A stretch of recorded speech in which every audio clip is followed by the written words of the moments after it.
Good evening, good evening, good evening. Another Monday night chat. We're all ready to get started, I hope. How's everybody out there today? It was nice here in the valley. A little bit of rain over the weekend. A little chilly. Calling for rain tomorrow afternoon, but well, I won't be here. I'll be on my way down the road to Nobby. So, how's everybody today? Hey, Mike.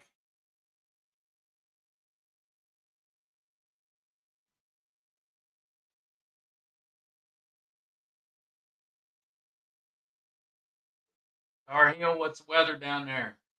How's it going?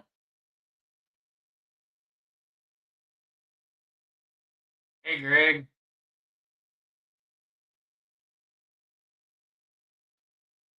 Y'all come on in here now.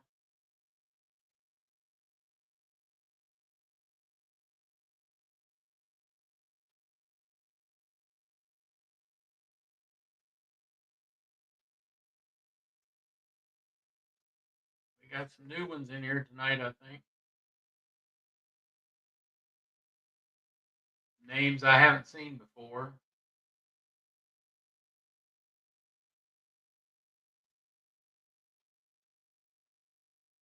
Is everybody ready to go to Nobby? Up 50s. That's pretty good weather down there. How bad was your wind?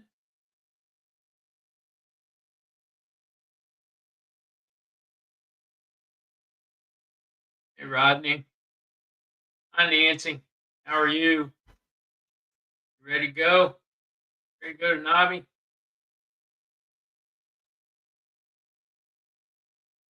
Yeah, I'm more than ready too. It's been a long month already. We've been trying to get ready to go since the 1st of December. We cut off pre-orders on the 5th, and we've been packing pallets ever since.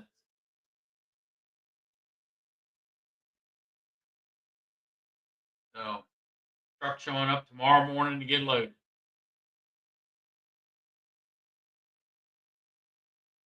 I don't know if Charlie's going to be on here tonight or not. Um, I talked to him the other day. He said he might be late, but that's hard to tell. I'm pretty sure he's tired from working this week. Hey, Phil, how are you today?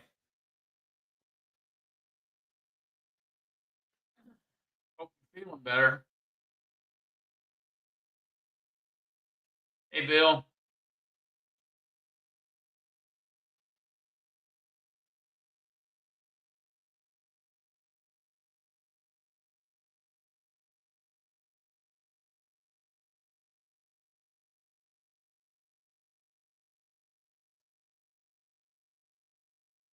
you ready for Nobby, Phil?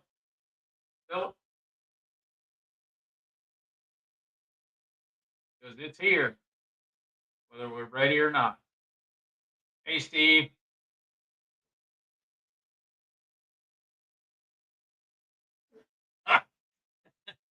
Your hotel screw up, huh?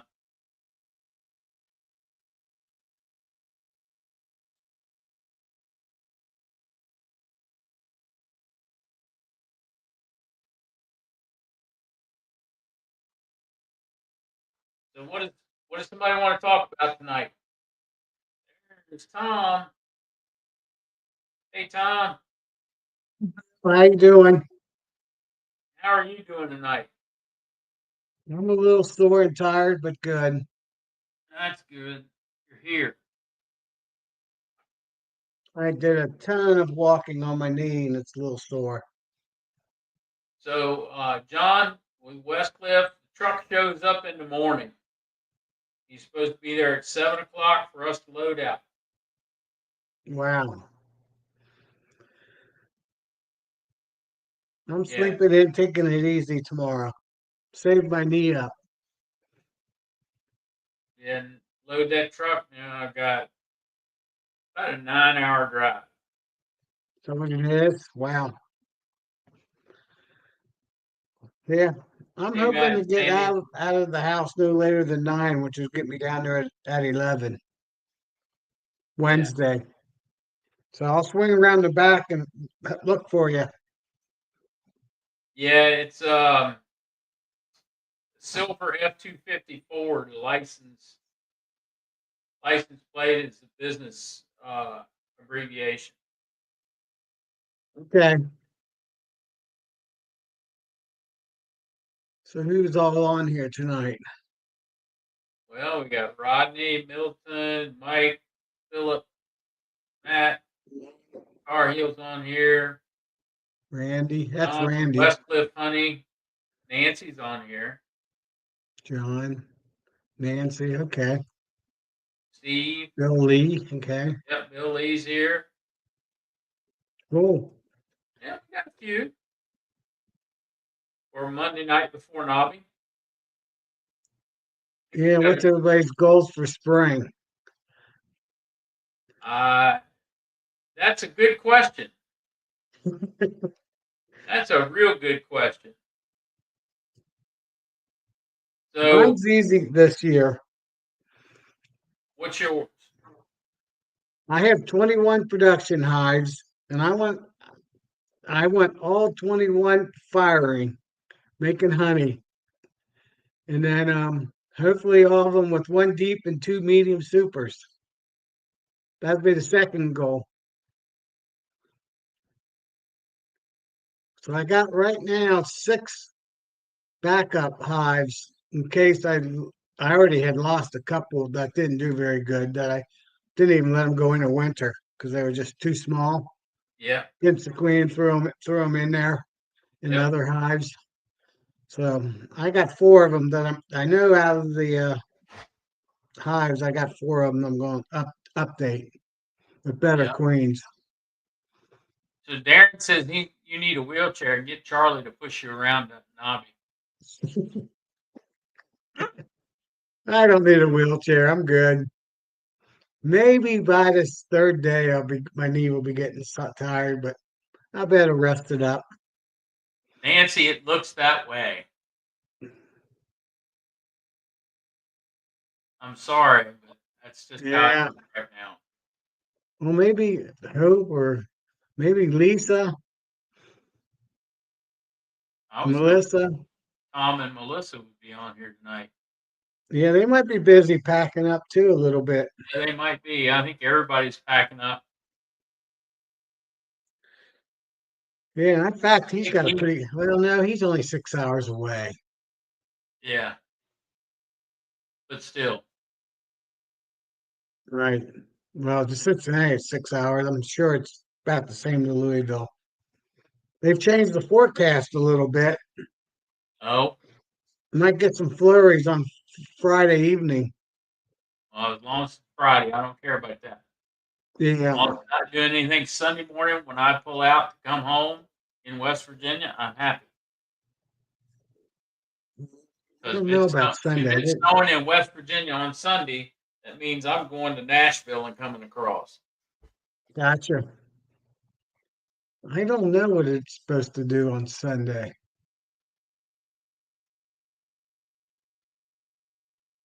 There's Jack and Danette. See, now you're Yeah, not alone, Nancy. there you go.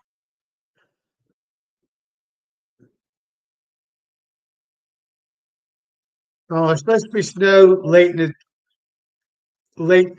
Sunday. Late in the afternoon, late evening. Um, well, they're showing at 1 o'clock in the afternoon. I'll be gone by then. I'll be halfway Yeah. across West Virginia by then. So I think we're supposed to get 3 inches. In Louisville? Well, at Cincinnati, and it's going to be cold down in Louisville. They might too. Well, I know that I'm going to be hitting rain tomorrow coming across West Virginia. Well, that was Louisville. Yeah, they're going. It's only going up to 29 degrees, even in Louisville. Ugh. Well, that's Sunday? Cincinnati. Let me change it. Sunday? It switched back to Cincinnati.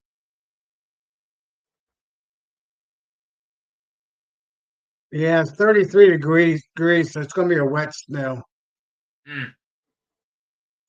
Well, is what it is at this point, right?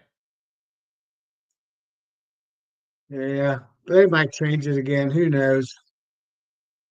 You never know. So, my goals for the spring for my bees is to have them successfully come out of the winter and be firing on all cylinders with hives full of bees ready to go and ready to start packing nectar away. So, Yep. I think it's going to be a little cooler this year. So, I don't know. I hope we don't have a I hope we have a cooler start in the spring. That's better for my area. Yeah. Black locust is probably one of our biggest honey producers, and it usually blooms right around the middle of second or third week of April. So actually, I want April to be warm. No freezes late in April. Yeah, it would be nice to be able to have it be warm in April, but the weather here in the valley is just so unpredictable that you never know. Yeah, Like yeah, last year, we that's had how. forsythia blooming in February. Yeah, I think my area is about the same, Bill. You know, it changes every other day. Yeah, it does. It changes all the time.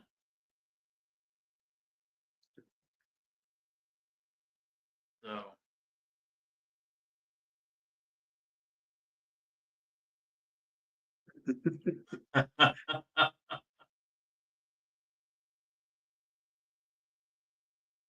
uh,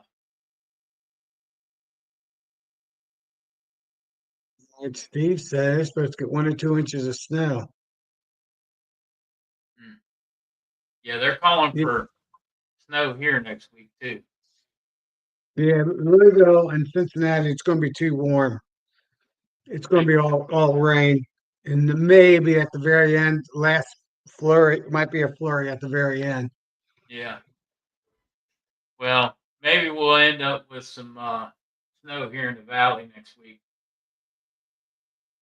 So, But then Sunday night, we're supposed to get a good snow. Even Louisville's supposed to get snow. That'll shut that town down oh yeah, well, because they don't have that much snow equipment.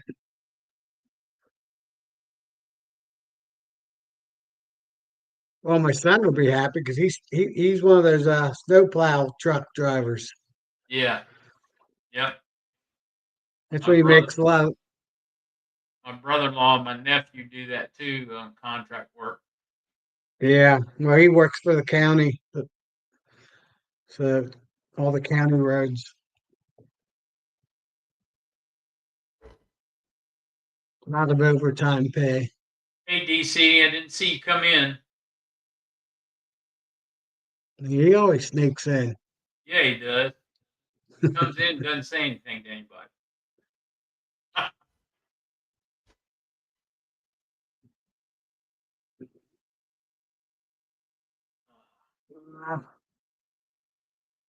That's my biggest goal. Yeah, Make sure I got my production hives are going.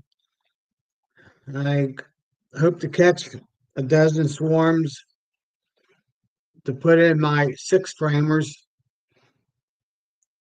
And if they even hesitate of not being very good queens, I'll replace them with my there you own go.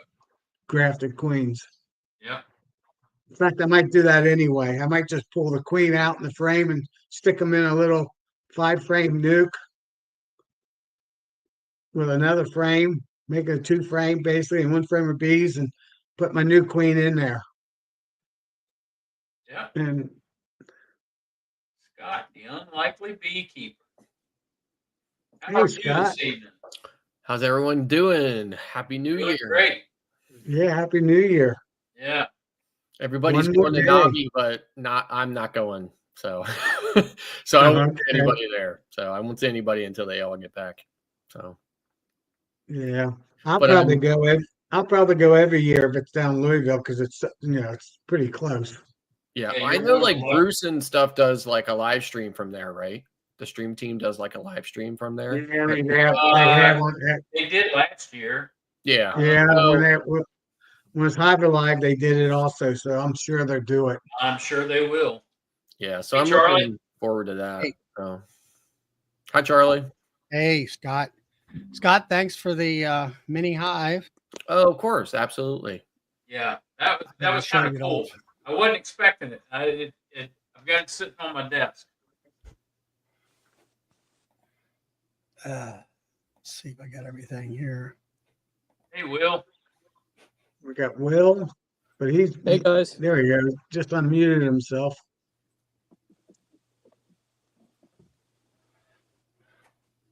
You got your Packet camera for on Nobby. tonight, Will? What's this, guys? I said, you got your camera going tonight? I'm not gonna have the camera going here for a little bit. I'm flurrying around packing. Ah, I understand. Gotcha. You don't want to see that much of me. No. Guess he doesn't want to scare everybody. Yeah, I don't want to scare everybody. I have this black sweater on. You know what I mean? Well, Scott, was your bees flying today, or did you get to look at them? Yeah, so I actually had a very interesting time in the bee yard today. So It's stung, huh? well, no, so it's probably you probably can't tell from this, but I'll see if I can give you a good idea from this picture. So here, this is on my phone, right? So what I want to do is I want to put a line of boxes on this fence, kind of coming this way, right? So so what I did was I had all the boxes going this way, and I had one in the corner there by the fence. It was kind of, diagonal, a little bit diagonal, not a lot, right? So Yeah. I started to move it, and then I realized, okay, it wouldn't work. So I need to move it literally 90 degrees so that it's pointing this way. Out where And you park your car. I'm like a short little guy, right? So I don't have the strength to lift this colony that, is loaded up with sugar syrup and natural honey and everything else, right? And so I'm like, okay, I have no choice. I got to crack that thing open, right? And separate it out.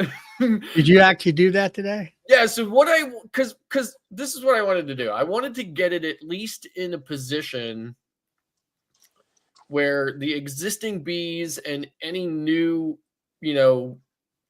graduating foragers can orient with with the entrance being literally 90 degrees different. So I mean it's a kind of a significant change, right? So so I just want to kind of get that in place. I'm not going to do anything else with it until closer to spring. But Now you did move them today. well, so this is what so I took everything apart. I took the ratchet strap off, and took the wrap off and everything else, and I literally cracked the seal and pulled the top deep off, right? And then I moved, because they were like pointing like this, so I moved them 90 degrees, and then put it back on, and that was just enough to, I'm sorry to have to say it this way, but it's enough to piss them off. So they came out, so they came out after me. So, and of course, I didn't have my armor on. Of You didn't? course. You did. Why I would didn't you? What were you thinking? What are you right? thinking of? So- What were you thinking? Somebody was looking to get stung today. Yeah, he was. Yeah, Many so- times. So I had to go Yeah. running a little bit, right? Which reminded me of that, T-shirt that says "Beekeeper." When I run, you run. Right? So, I had to go running a little bit. They quickly settled down, though. I mean, like, it was probably only it was probably 50, 51 degrees, something like that. Yeah, I mean, wasn't super ideally, warm. you should have waited till they were like 40 degrees or maybe 35. Well, okay, so but I was there and I just So wanted did you to move get it. all those boxes to the opposite fence in front of that? No, just one. Oh, just one. Just Okay. one. Just one. Just the one that was closest to the fence already. So you kind of learned your lesson with just the one. Huh? Yeah, so I mean, Are but you going to again, move like, all the rest of them, Scott? no, so here I'll bring this image back up again, right? I know So it's okay, so these are the way they're going. All of these over here, from here over, are going to be where they are, okay. and then And then the one that's yeah, and by then the fence there I'll is the pinch one you in here a little bit moved so you see it a little bit better. So that one Yeah. now is pointed 90 degrees from where it was. Okay. All right. It's over next to the other fence. Right now, there's going to be a line from that one all the way up that fence. All right. And I hope Understand. you're going to put some decent space behind it because it don't look like there's a lot of workspace there. No, so here's the thing, right? So that one's turned 90 degrees now. So once I prepare that space, all that area for more bees, I will then move that box forward a little bit and just slightly to the left. I mean, like we're talking inches, right? Okay. I mean, like inches. You got them on. Is that I didn't look at it. Is it on racks or are they on individual stands? They're on individual stands. Okay. Just Okay. because Yeah. like those stands cost like $60 if you're gonna buy them. Are them plastic things from Manlake? Yeah, so those stands cost $60 if you're gonna buy them. I bought them from a Chinese supplier for $8 a piece. Right. Which Same is what thing. everybody else is doing. Everybody else is buying them for like $5 or $8 and they're charging $60 for them. It really irritates me, but it is what it is. But in any event, Bill, no offense. I mean, I know that's the business, right? You're cool. I got it. That's the business, right? So anyway, so I got a whole bunch of them because I just said, you know what? I'm just going to buy a whole crap ton of them. And I did, and I got them for $8 and I paid like, I don't know, $100 shipping or something. God, I look at it like this. If you can save yourself $1, do it. Oh yeah, of course, right? So I have them on individual stands just because here's the thing. I didn't when I had my apiary here, I did the whole like bury the cinder blocks and put the 4x4s through and I did that whole thing, but I wanted them to be more mobile. So so in case I needed to move them around or something. So I just decided to go with the individual stand because I got them for $8. So so that one, like I said, is going to move forward a little bit, maybe slightly to the left, and then that's going to start a line of probably about another 12 colonies. So what's on the other side of that fence that's going to be behind? It's a loafing shed, isn't it? So here's the thing. I come from a really long line of farmers. Okay. I mean, like when I say farmers, I mean like farmers back to the 1700s, right? Yeah. But I know nothing about farming, right? So so all I know is this is a really great, beautiful, nice working farm in extreme southern York County near Styx. And they've got a lot of equipment around and everything else. Nice. That fence you're seeing there's basically like kind of like a covered outdoor area, and that's probably, I don't know, 4 or 5 feet wide.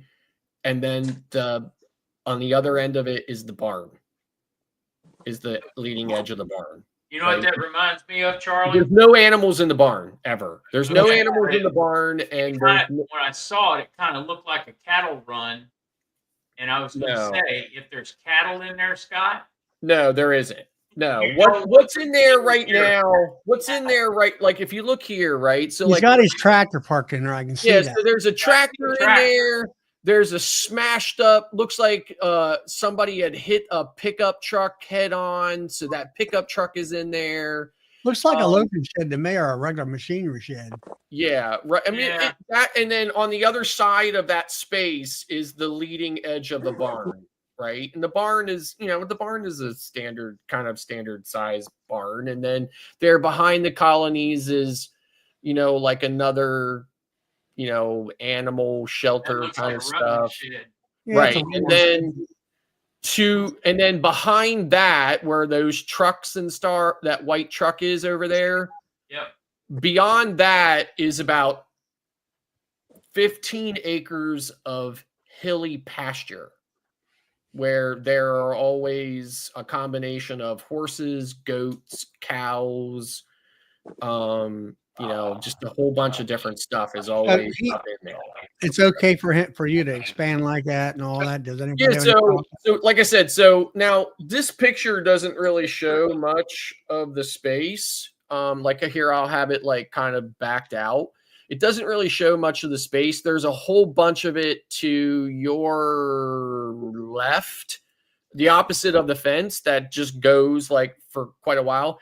They told me initially, they were like, we don't do anything but mow this, so you can have it all.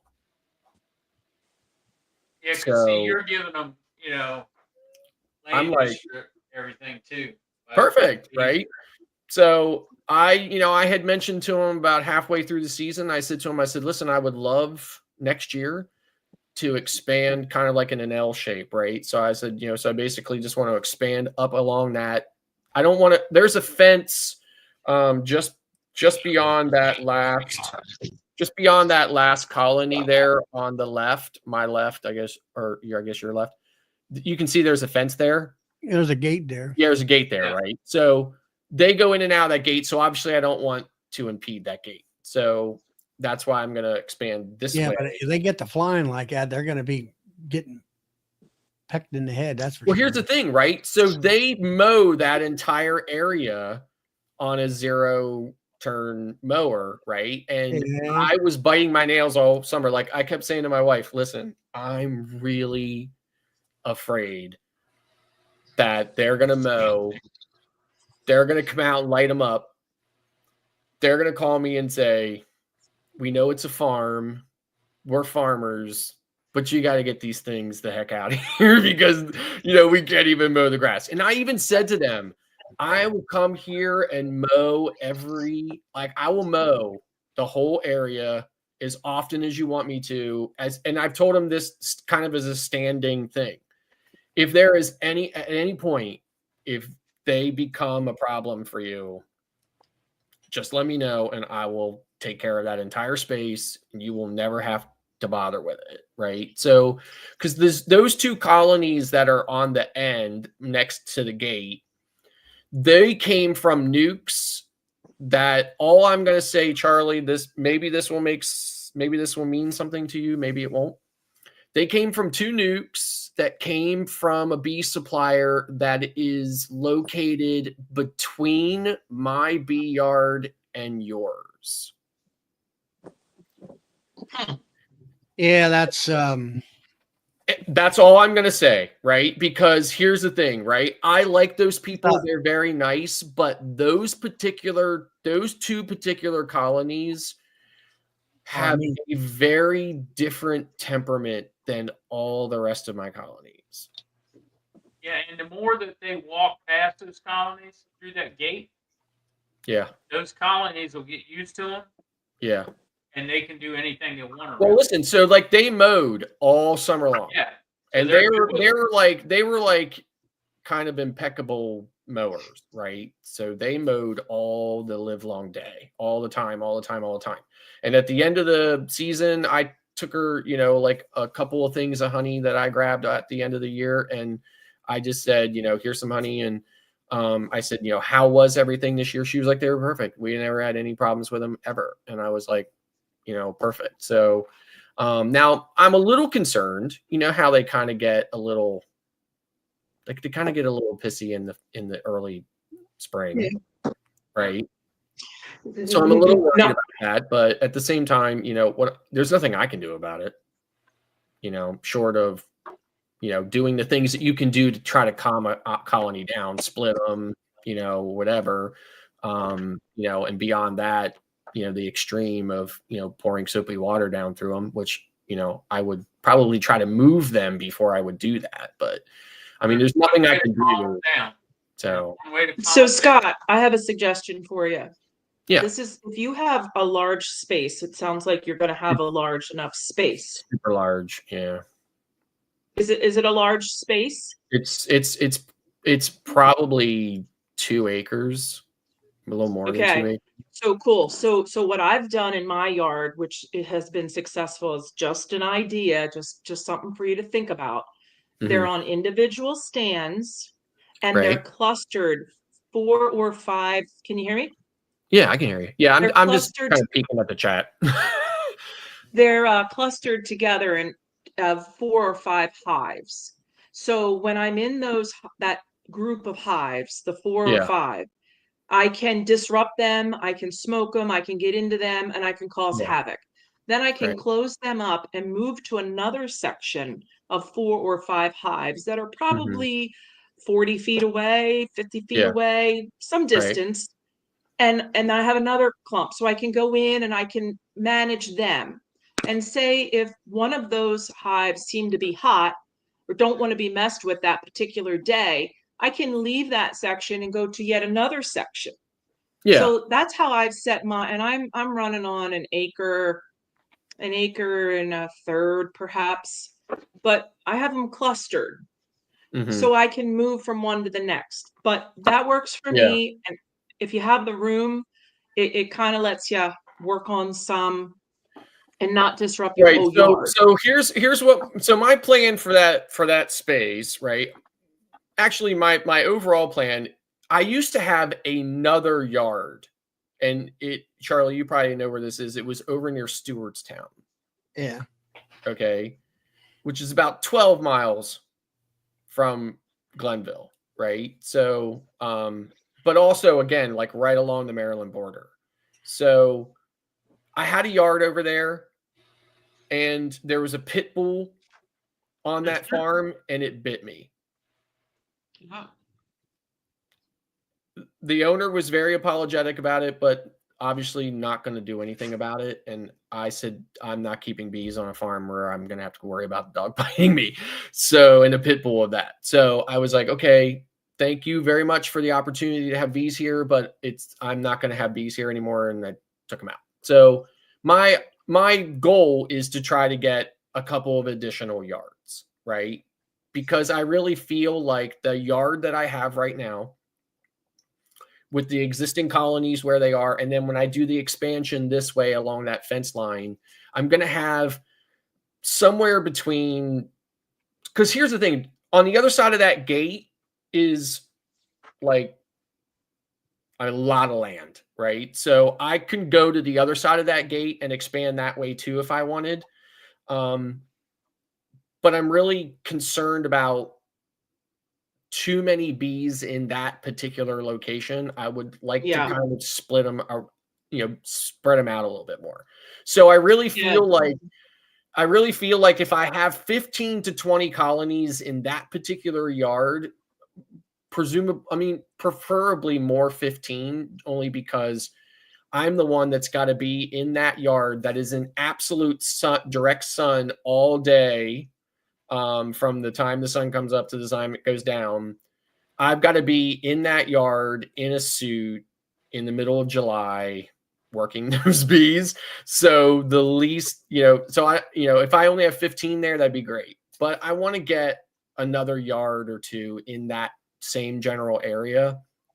And there are a lot of farms in that area. So I'm going to approach some of them and see if I can't find somebody who doesn't have a pit bull on their farm that will allow me to put bees on there. So there is a big kind of pasture field right across the road from where this one is, and the guy that owns that and farms that he stops and talks to me all the time, and he has close to 200 acres.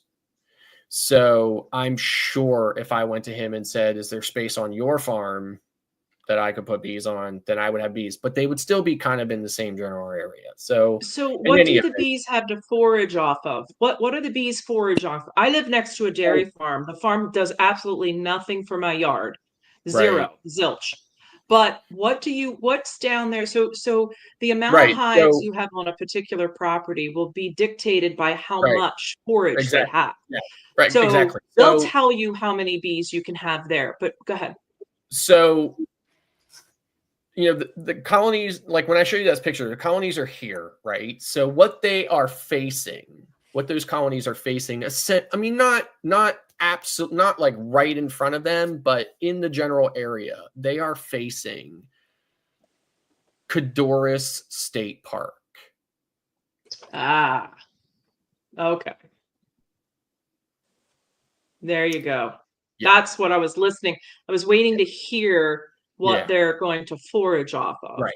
and Right. not farm So they fields because I don't. have an abundance of resources there, right? At least Cool. in the early spring to mid spring, as far as like tree forage, right? They've got that, and then there's all kinds of stuff in the state park and stuff like that. So they've got enough resources there. And of course, I would be mindful as to not overextend the resources for that particular area, and I am mindful of that. Yeah. We do drive arounds and stuff like that, and because I don't live in that particular area, I live 30 minutes north. I live in northern York County, and this is in southern York County, and it's It's a drive for you York then. County. So, York County is much bigger than Montgomery, so yeah. I've lived in Lancaster for many years. So Lancaster is the So big county too. So my yard here, my home yard, yeah, my max is 53 hives. right, And then they're thin. Like yeah, I don't have enough forage to support 53 healthy gotcha, hives. right, I can get 53 here, but not sustainable. So I yeah. know I have to stay at about 40 hives. Mhm.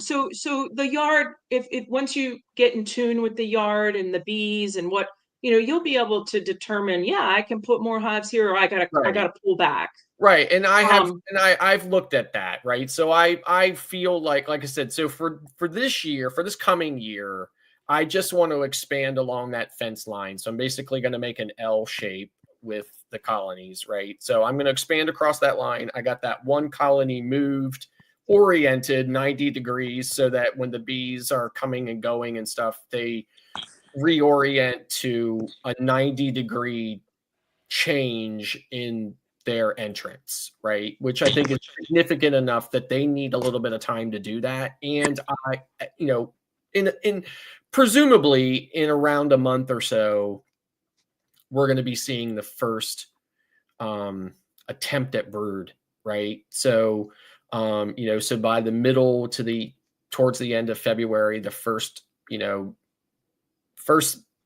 set of brood coming out of that colony could be getting to the point where they're going to orient, right? So I want to make sure that from where that hive was facing this way, and now it's facing this way. So I just want to make sure that is facing this way. Then I'm going to move it a little bit forward and a little bit over once I get that area prepared, because I'm basically going to kill the grass and the weeds and everything with a natural I'm just going to use cleaning vinegar and salt and soap, right? So that worked really well for the existing area.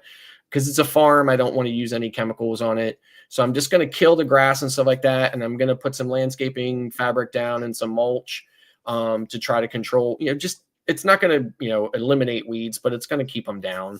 And then I'm just going to mulch that whole area. But basically what I'm going to do then is from the end of that line down to the other end of the colonies, I'm going to basically do a big triangle. So so the colonies are right now are like this, and then I'm going to do more like this, and then I'm going to do a triangle line in between them, and then I'll mulch that entire area so that when the owners come along to mow, all they have to do is mow at a diagonal, and they're not mowing literally right up against the entrances of the hives. So that will cut down on the potential for them to have to do that. Plus, that will give me some space in the middle if I want to put some nukes, or if I would want to put a feeder. Not that I'm a big proponent of open feeding, but if I wanted to, I would have that kind of space in that area to do it. And then I'm just going to see what happens with those colonies over the coming year. With the existing ones that are there, thankfully, knock on wood, they are all currently alive. I hit them with oxalic acid today, and none of them liked it very much. So they're all still alive. And then any new colonies that I put in the other row, and then we'll just see how they do all summer. We'll see how they produce. And then beyond that, I'll decide if I'm going to expand that yard further. But in the meantime, I'm definitely going to be looking for other areas to expand into, other farms to expand onto, just to kind of diversify it a little bit. I certainly wouldn't want 20 colonies or 30 colonies there, and then, they come to me one day and say, "Oh, by the way, we've decided to sell a farm and move to Washington," or something like that, and then I'm stuck with all those colonies and where I'm going to put them all. So That's always a challenge when you have out yards on other people's properties. But Yeah. one beauty about this national bee chat that we have going on here is, I think Tom is going to be my indicator over here in the Northeast. On what he sees in his hive, I'm going to time it to see if I'm 2 weeks behind Tom, because I think Tom's going to see what I see 2 weeks before me. Like I'm 3 weeks behind Bob Binney down when he does his videos and stuff. Right. I pretty much, my yard follows him at about 3 weeks, but I think Tom might be about 2 weeks for me. But Right. you'll get to learn what's coming. Like Pittsburgh, I get stuff when they got things going on in Pittsburgh. I can kind of tell that's going to come across the line to me in about 3 weeks. Right. But anyway, that's what's cool about this. But look, I want to show you guys something. Look what I got today. Look. Oh, look at that. Look, Scott made this for me. I did. I thought it was coffee coming in the mail, and here it's even got Thornberry Apiary on there, my original name.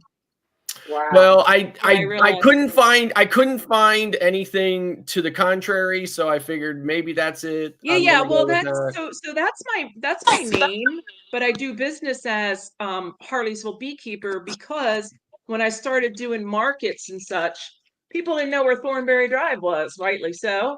So I decided to look at the frames.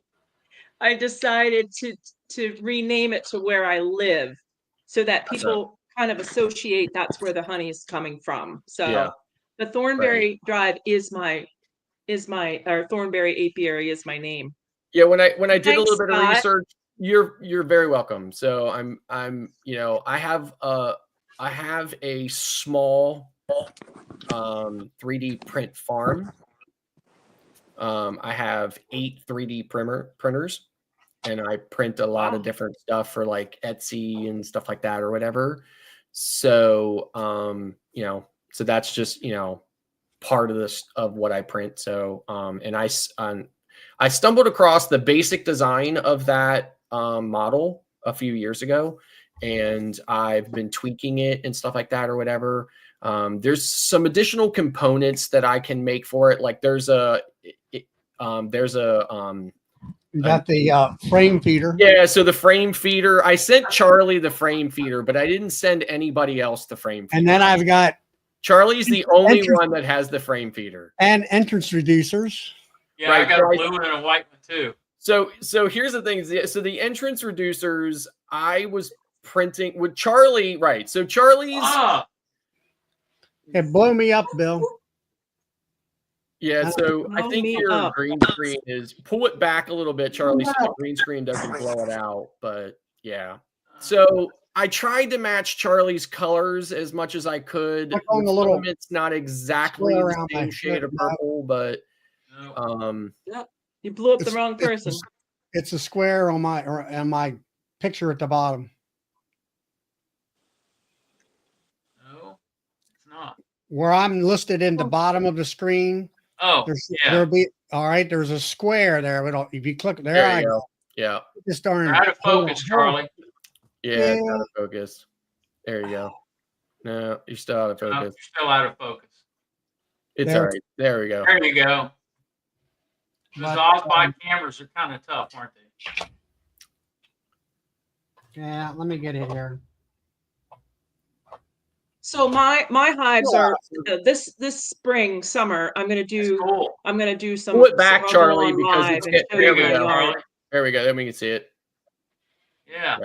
So I tried to match Yeah. Charlie's colors as much as I could, but unfortunately, the pigment of the filament wasn't exactly the same Oh, as it's not. I as got the an paint. got an inner cover with it. Yeah. So, but like I said, Charlie's the only one with the frame feeder. Just because the frame feeder is tough to print for some reason, the printers don't like to duplicate it very well. So I can have some errors on it. And the reason why I apologize, Nancy, that yours didn't arrive for Christmas, but I actually Well, I actually had the printer that I was printing all those on. It actually broke on me, and I had to swap out the hot end on it. So I had to order the hot end. I didn't even know it was coming, so it was Christmas Yeah. anyway. Right, Yeah, it but was a surprise for me, too. yeah, Now, what you need to do, Scott, is you need to hook up with Spanky. okay, He's on Thursday nights most of the time with Ricky. Rourke's thing. Okay. Spanky, that's why they call him the filament corner. okay. He's 3D printer. He's a 3D guy, and Yeah. he's printed octagon, big beehives and all that kind of stuff. And Mhm. now what he did was, I think he made some. I was wondering if you were going to do that, Philip. Right? So yeah. So Philip was the only one that made this easy on me. By the way, right? Philip was the only one who had a box that was of a color that I said, I know I can duplicate that to the letter, right? So, Well, the color that you sent me, Scott, Hive. is the perfect match for that blue right there. right. So, of course, Bill, I've been watching your background for a while, so I thought, you know what? I think I can match that blue. So, And you did. yeah. Every so- bee yard I have ever been in has purple, has painted. Well, if they're not wax dipped, but if they Right. paint their hives, every yard has some shade of purple. yeah. I think that's the biggest oops paint there probably is. Yep. So what I sent one to Tom and Melissa as well. And the problem I had with them is that from what I could see, most of them, their hives only have color on one side, like the front of the box, and that's it.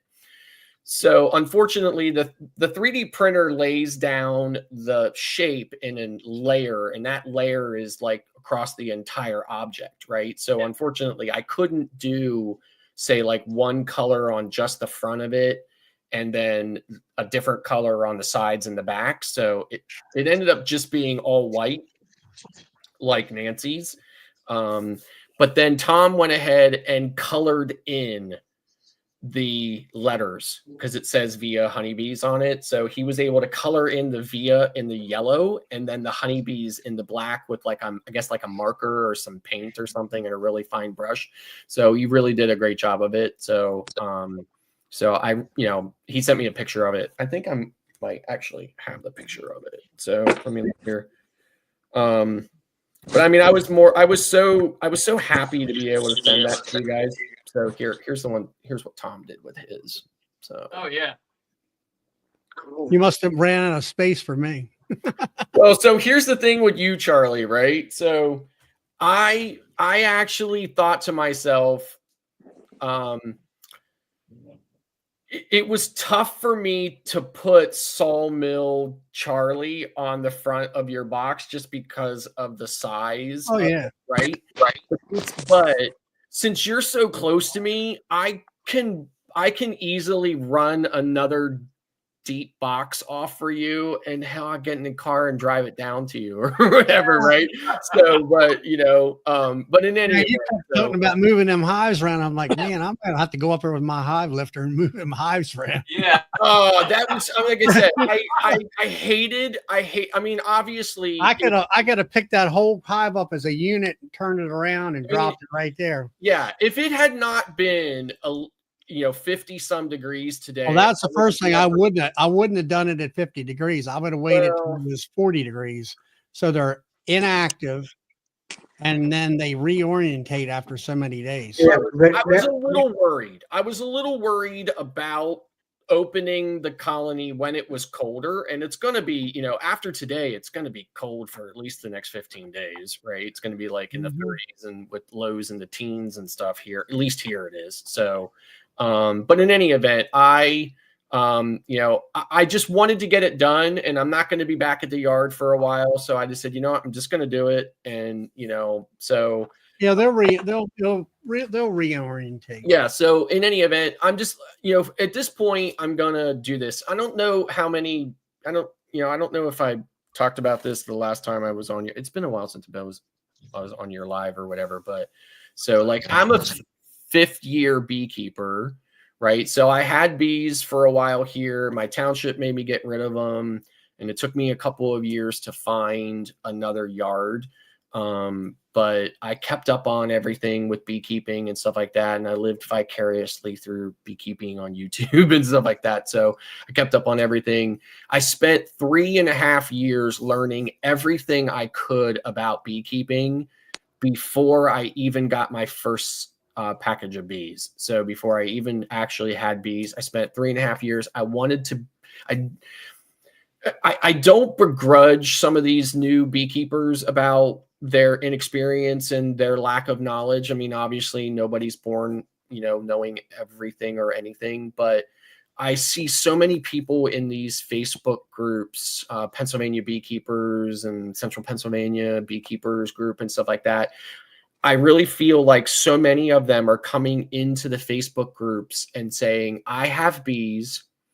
I don't know what to do about this situation. Do all the thinking for me. Tell me everything I need to do step by step so that I can go out and just do it.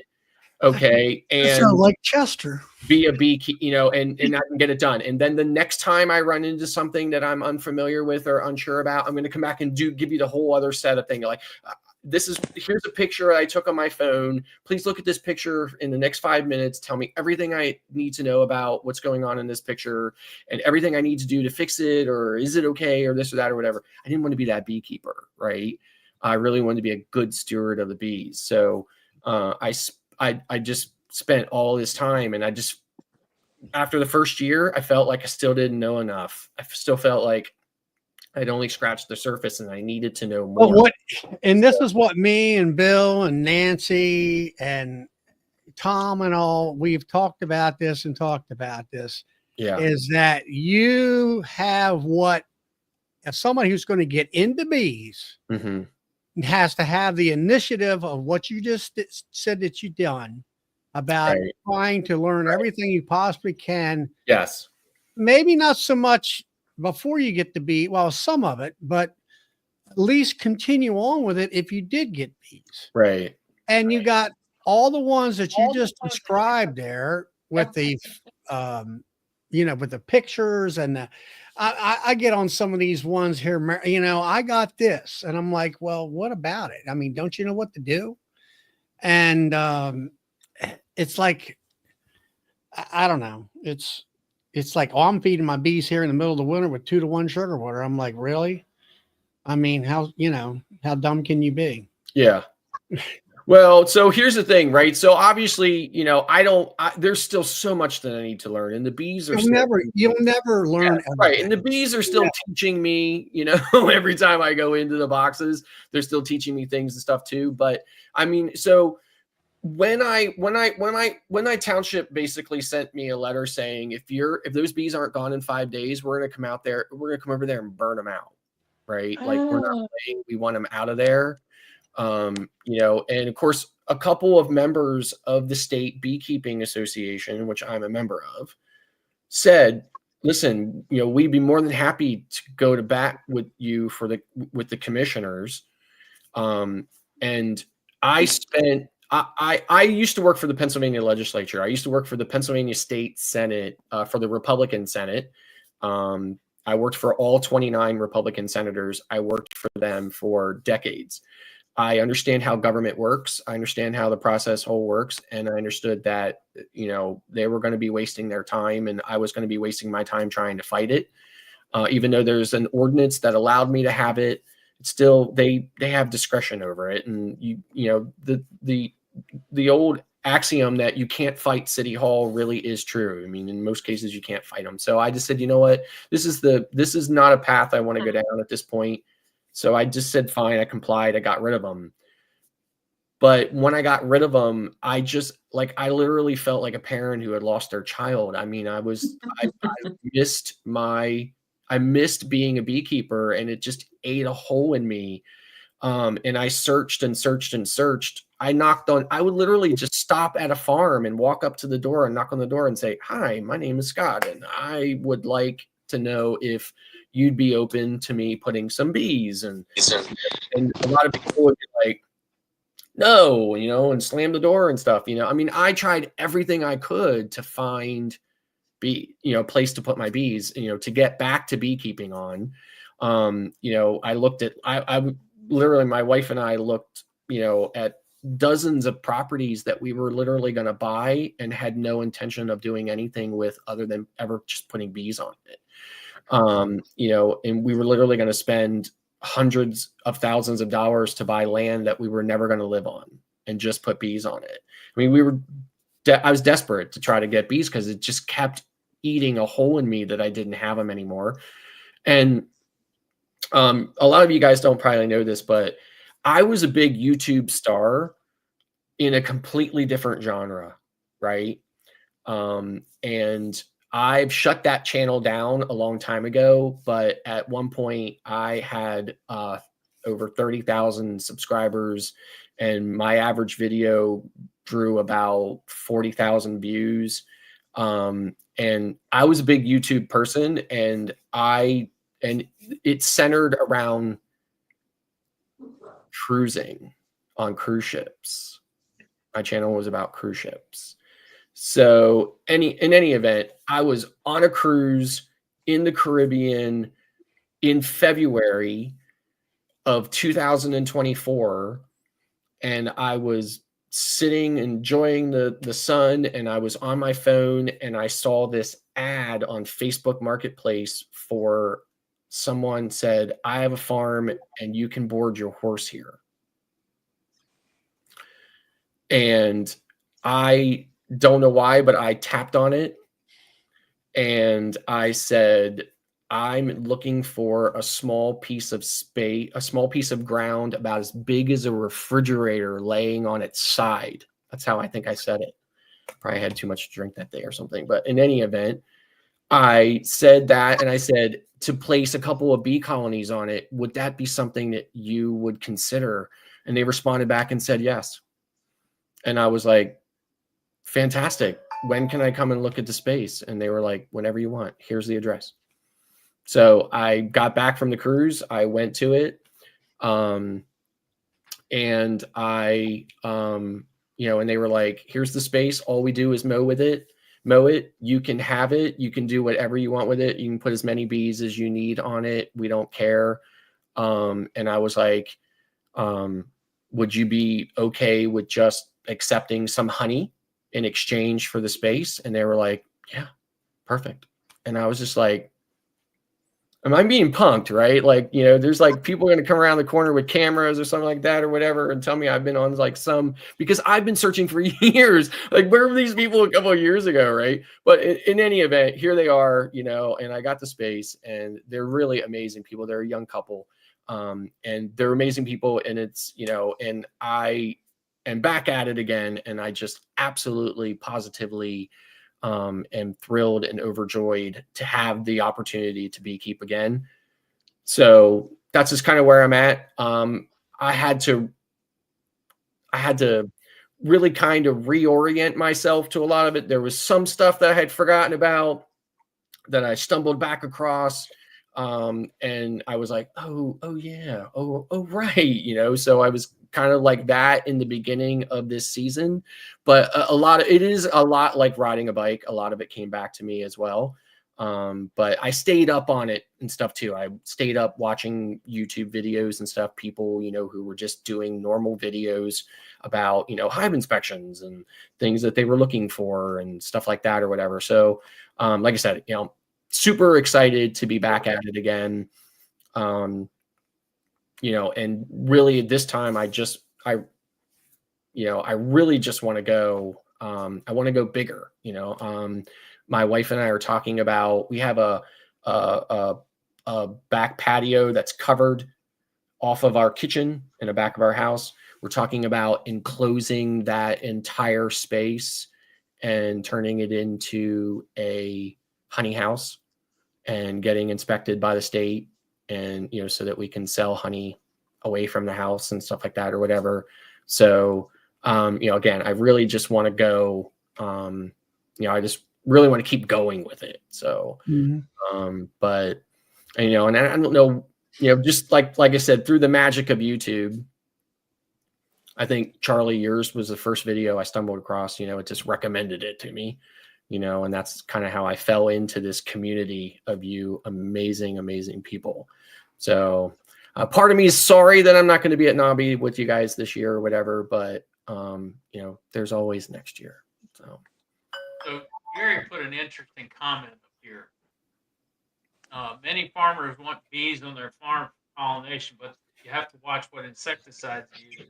Farmers nowadays don't use as much of insecticides as they used to once upon a time, because the insecticides are in the seeds themselves. Plants are insect resistant. So they still use some to a point, but it's the herbicides that you have to watch now that they use, not the insecticides. right. So yeah, so like I said before, like I come from a long line of farmers. My family comes from the Shenandoah Valley of Virginia, mainly in the New Market and Mount Jackson area. I still have lots and lots of family there. Now you're talking about my stomach. Yeah, so you know, my family comes from Bill, there. you and him are probably related. Yeah, So, you never know. yeah, so I mean, like they, you know, like there's an actual book that was a lineage book that was written about my family called the Carpers of Carper Valley, Virginia. So at one point in time, the federal government referred to that particular area of the Shenandoah Valley as Carper Valley, Virginia. It's not referred to Carper Valley, Virginia anymore, but it was at one point in time federally recognized as Carper Valley, Virginia. So that's my my second great grandmother was Lucy Carper.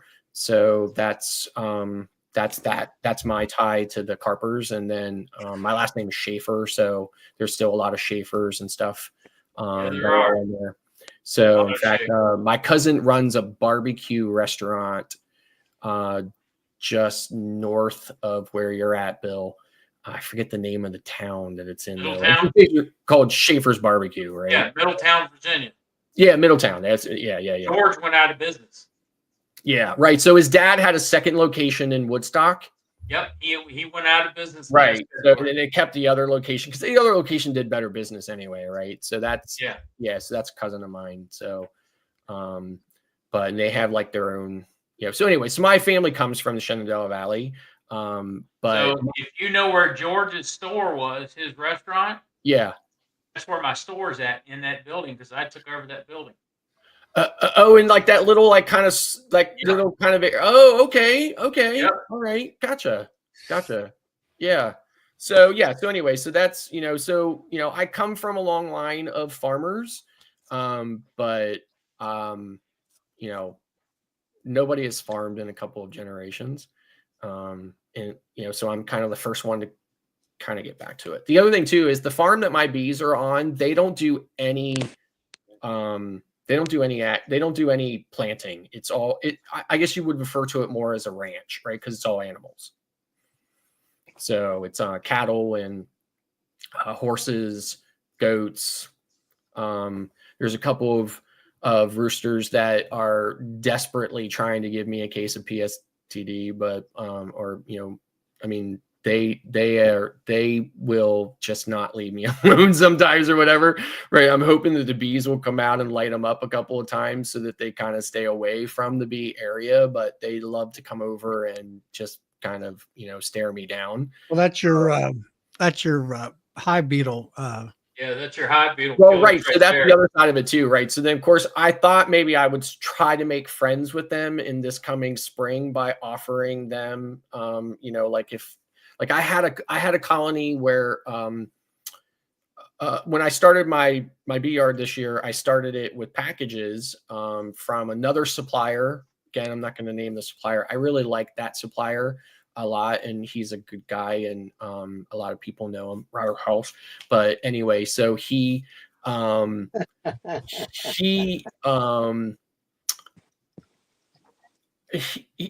of the queens was not mated because after 4 or 5 weeks of that package being installed, that entire colony was filled with drones. It was all drones. It was nothing. It was all drone comb and all drones. And that queen was teeny tiny little queen. So, I mean, it happens sometimes, you know, it was no big deal. But they didn't have the chickens at that time, or that would have been a perfect opportunity to feed a lot of that larva to them. But oh yeah, you'd have made friends with those roosters. yeah, so if there's some situation like that happens in this coming year or whatever, I'm hoping to make friends with the chickens by giving them, you know, a frame or two of some brood to peck at. So But basically, the landowners are homesteaders.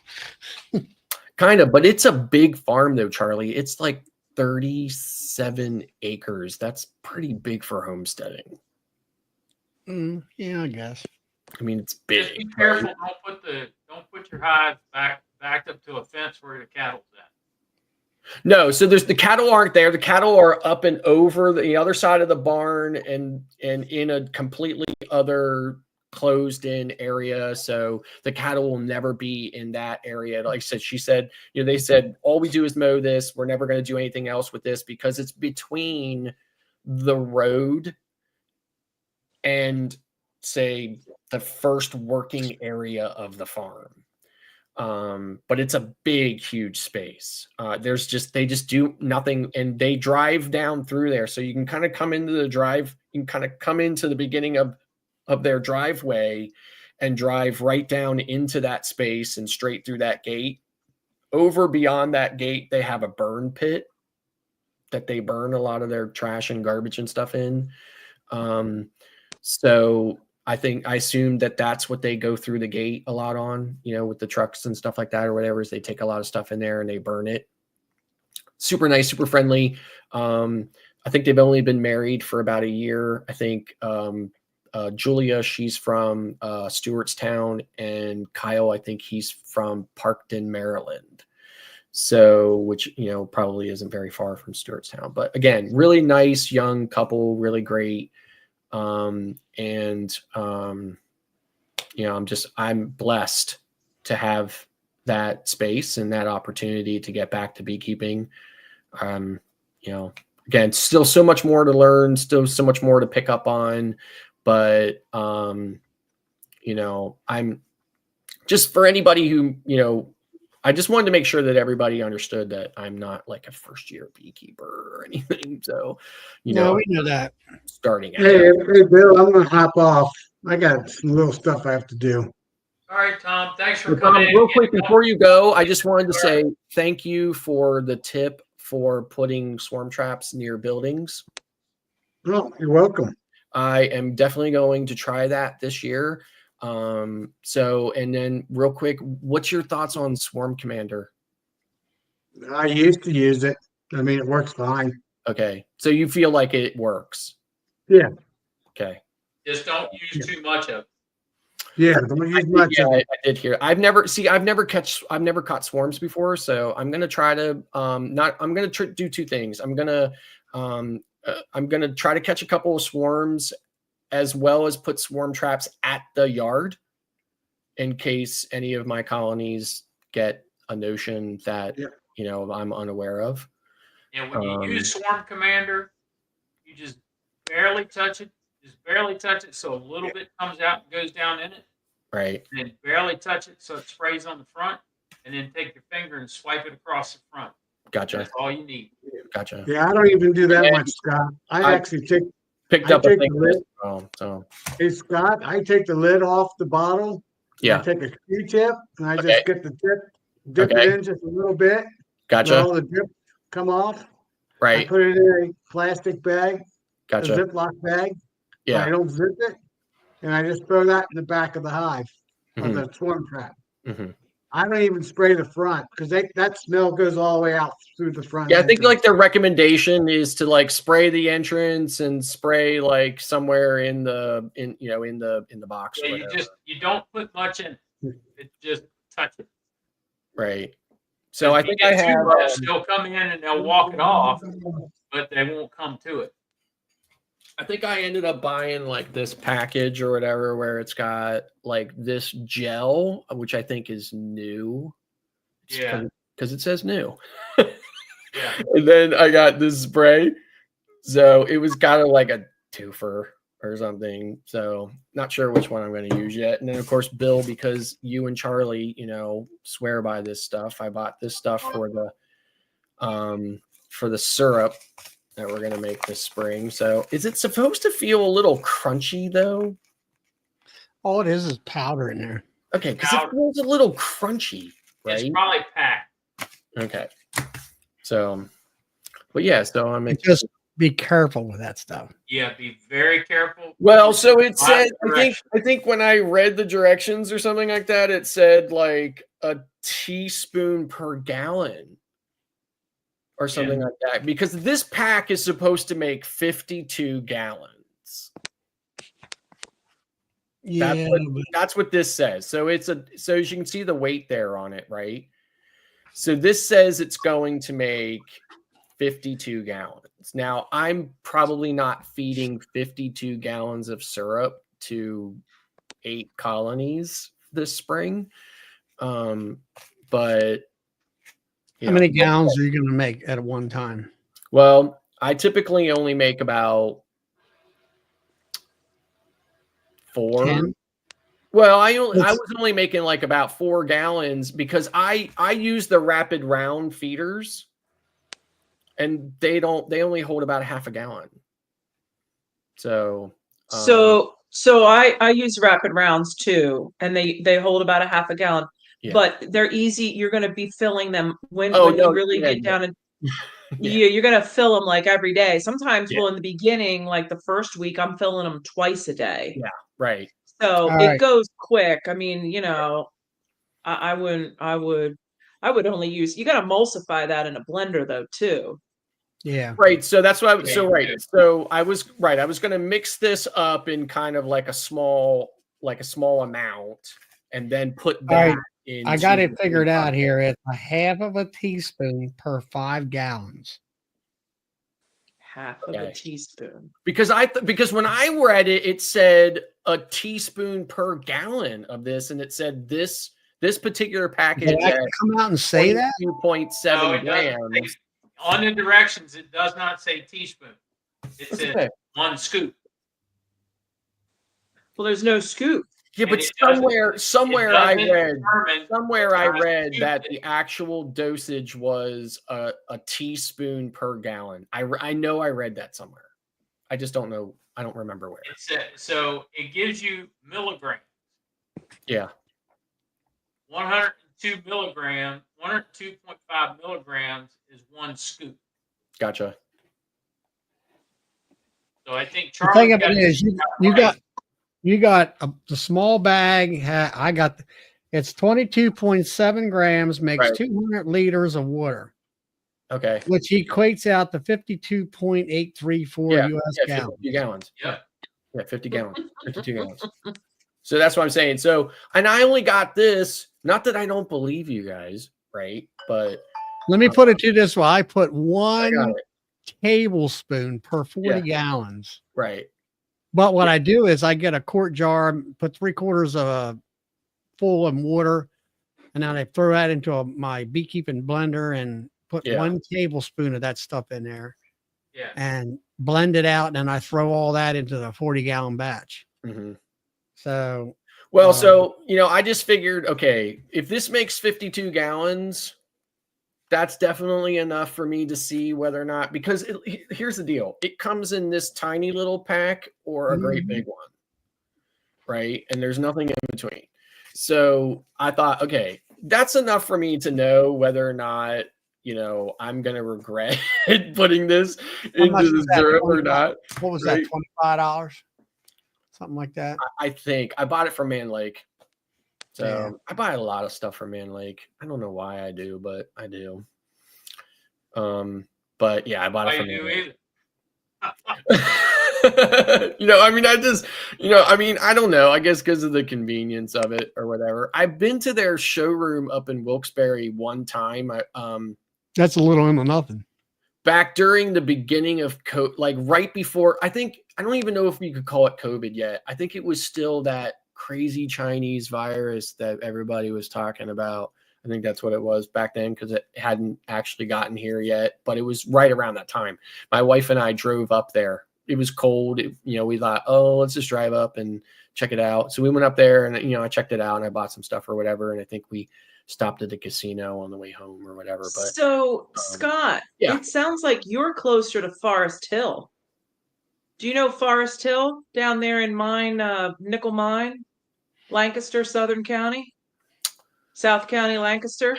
Yeah, I've only ever been to one Lancaster supplier, and that was an Amish supplier. I can't remember the name. Yeah, of it. they're all. But Forest Hill, I have all my woodwork. Well, yeah, all my woodwork is from I him. actually But think when you I bought I bought a couple of things from them. I'm pretty sure that's where it was. did you pick it up? Yeah, we went down there. Did you Yeah. on the other side of Quarryville? Yeah, that's where it is. Yep. That's Yeah, probably we had to who go you down. went. Like we had to go down all the way down 30 to 896 and go down through Stroudsburg. Yeah. Yep. Yeah. So I've he'd been there. I probably got be a better bet than Man Lake. So the first time around, I built all my own equipment, right? So I got all these, I downloaded all the plans and, I converted my entire garage into a wood shop, right? So I've got, I learned this thing from my father-in-law, bless his soul. I said, he had this philosophy. He had a wood shop. He did a lot of woodworking and he always said, you know what? Every good woodworker needs 9 of the same thing, right? So I have every tool you can possibly imagine for building things out of wood. I'm sure you can appreciate that, Philip. Out there in my garage, and I used it all to build all my own equipment. I built eeks for my first round. I built eeks, which I guess you could call a quilt board. I built everything myself. And then this time around, I said, I'm going to work smarter this time because that was a lot of work. So I just kind of adapted a lot of things. So my quilt boards are made out of shallows that I bought from Man Lake. I was pressed for time when because again, I kind of found out last minute that I was going to be able to beekeep again finally this year. So I did buy some cheap equipment from Tractor Supplies. So I unfortunately that equipment is not holding up. What a surprise. So I'm probably gonna have to switch those boxes out this spring. Just because, even though they were painted and everything else, they're falling apart. So, but I got a lot of commercial grade boxes from Man Lake that were unassembled. And I only used Type Bond 3. I know a lot of people say that that's kind of a little bit overkill, but I use a lot of Type Bond 3, and I made that. So I made a lot of boxes. So I have a lot of boxes ready to go to switch out those, boxes that really practically didn't even make it through a single season. So, but then, like I said, they all came from Tractor Supply. So it's, it's kind of like I needed equipment. I could just go and get it and take it over there. So that's what I did. Because I knew I had ordered these packages, and I needed boxes to put the bees in. So, and then I got these 2 nukes again from this other supplier. Those bees are not terrible bees by the scale of terrible bees, but they are way noticeably different temperament than the bees that came from the package supplier. And the package supplier, he's in Carlisle, Pennsylvania. So, so his bees are gentle and calm. I can pound on those boxes all the live long day, and they'll just scurry about like I'm not even there. And I can get into one of those boxes, and those other bees from the nuke supplier on the Maryland-Pennsylvania border, they'll come down and start pestering me and bothering me just because I'm getting into another hive and not even their hive. I mean, now they're not looking for every little way in, and they're not pursuing me, like something out of a movie or anything, but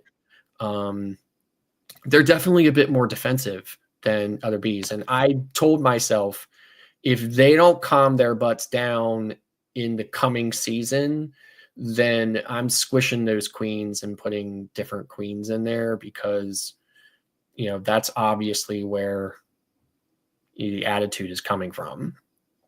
And I'm not going to put up with it for another season. I can tell you that, just because, it just doesn't make for good beekeeping when you're constantly dealing with defensive bees. So.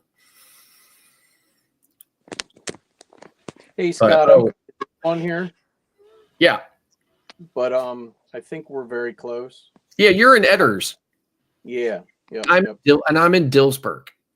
Oh, okay. Yeah. I actually live between Dillsburg and Mechanicsburg. Okay. Well, So, have yeah, you been you're up in to Edders. Martin's Bee Supply in Newville?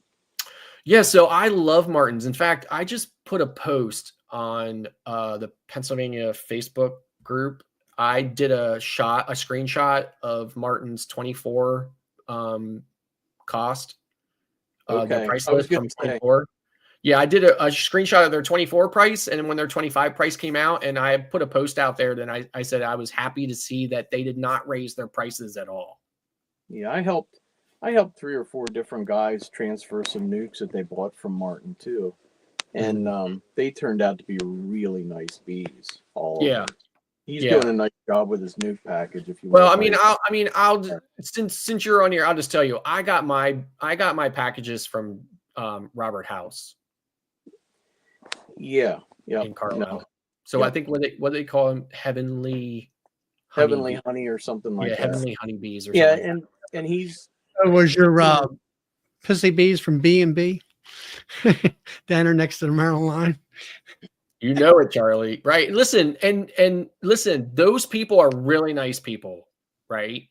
And they are really great suppliers, and they have a really good reputation. And I'm not trying to tarnish that in any way, because as beekeepers, we know that sometimes bees are just bees.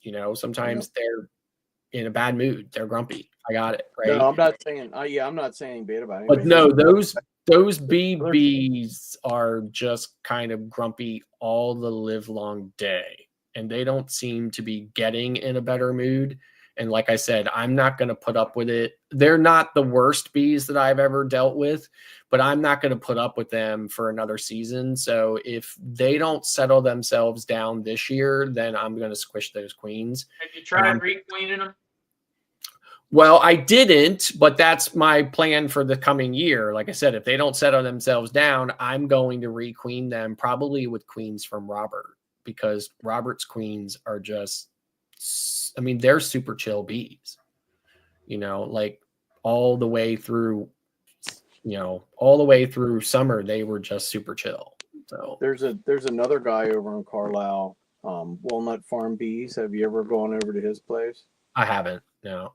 Yeah, he's a real nice guy. I bought 30 some queens from him this year. Oh, okay. They're a Carnolian Caucasian hardy PAB. Gotcha.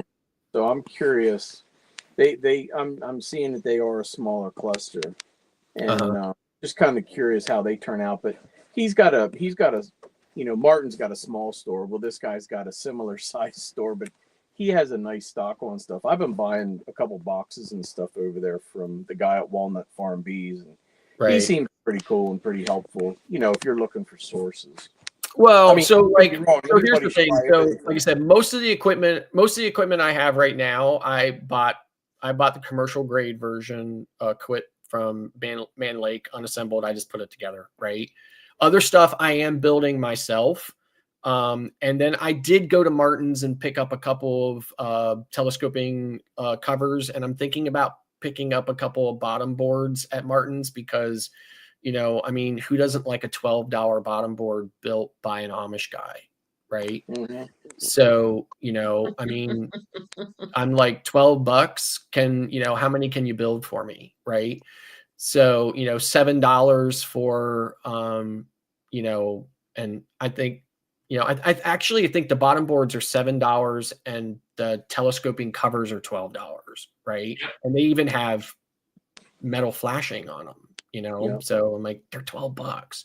So the bottom boards are $7. Inner covers are $2 or $3 or something like that or whatever, I mean, who doesn't like that? Sure. I'm not sure. Where's this at? So this is this Amish farm. It's between Carlisle and Shippensburg. It's literally about halfway in between. It's off of a road called the Walnut Bottom Road, or is that 641? Is that what that is? No, I think it is 641, but it's right off the Newville. Nancy, if you come down 81, it's exit 34 off of 81. Yeah. So literally, he has a website, Nancy. I don't know if I can put the link. Martin's does not have a website. No, Martin's does not, and it's all Martin's. Listen, Martin's has a website, okay, but all that's on the website is their handwritten price list. Yeah, they handwrite their price list every single year. So we're going deep into Jakey country there, huh? So deep into Jakey. Yeah, so I tried to post the link, but it said it failed to post the link. So, but in any event, the website is just called martinsbeesupply.com. So Martins with an S. So martinsbeesupply.com. And it's just a handwritten price list. And I had to I don't even think they have their hours on their website. It's kind of like just a landing page from GoDaddy, and they somehow managed to be able to insert their handwritten price list on it. I had to actually go to Google to find out what their hours were. Because they don't even have their hours on the. Who's Darren? Hi, Darren. But I feel like I have hijacked your entire live, Bill. I mean, I'm sitting here doing I'm just thinking yapping and yapping and yapping about everything nonstop, and nobody else is talking. So maybe I'll just shut up. If you call me tomorrow going down the road on the storefront. Bill, is Martin is that the bee supplier that you referred me to? Yes. Okay. All right. Scott, are you saying Beams Bees? You've had Beams Bees? Oh my God, Darren, you said the whole name. Yeah. Was I not supposed to? Well, he wasn't. I was trying to be like. I have Beams Bees. I have Beams Bees. I love Beams Bees. I put them in my yard every other year. I'm telling you, everybody loves Beams Bees. I love them. I just got some last year. I love them. Okay, Like but they're like pets.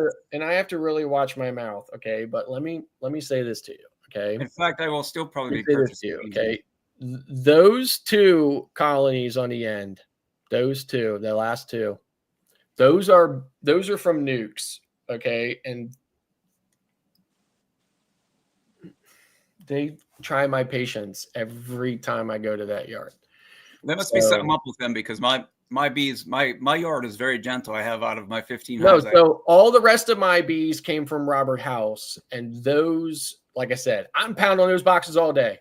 Really? And they'll just, you know, I don't know. Move the hives. Transfer those two hot ones, intermix them down, move hives back to the hot ones. Move them, physically pick them up and move them like well, now. like part of me is like concerned that like, I mean, you can split. I mean, I've had hot hives. I had a hot hive here one time. I thought I was like filming a movie, right? Like I had bees all over me. I counted when I was done with the whole thing, right? And it was in April, and I opened up the colony, and they were just in a bad mood, and they all came flying out at me.